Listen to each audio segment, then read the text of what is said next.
Today I want to talk about the bill drill and why it's so good.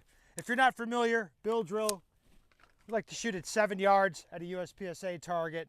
A good benchmark is 2 seconds to get them all in the A zone. Just like that. 181 on that one, not my fastest, not my slowest either. If we get lighter triggers, race holsters, that speeds things up a little bit. The guys that really push on this can shoot some incredible times.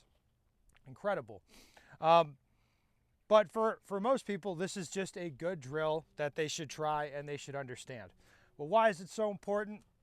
And I think it's because you're bringing two key components together. So first, if you're doing doubles, so what I'd instruct for doubles or like training predictive shooting is draw, get the grip you want. Don't worry about the time. Just get on the right grip, look at your spot, and work on firing pairs without driving the gun down. And of course, staying connected to the spot visually and making sure you don't ride the sight up in recoil. All right, so that's one thing, like working on those foundational skills, grip and vision, making sure you're looking at a small spot.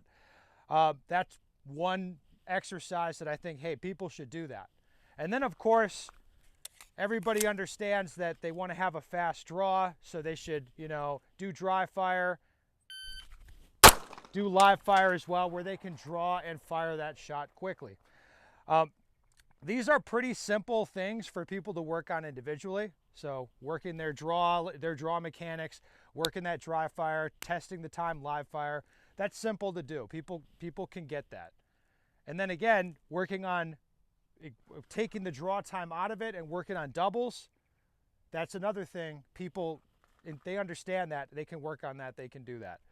The reason the bill drill is interesting is because you have to combine both of those things. Draw and get that first shot off really aggressively and immediately, but your grip has to be put together properly. Otherwise, it's not going to survive for 6 rounds.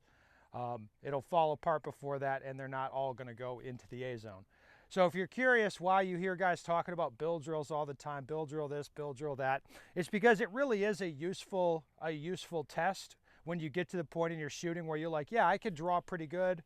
And you're like, yeah, I mean, I have pretty good grip, pretty good mechanics. I can put him in the middle. I can do that.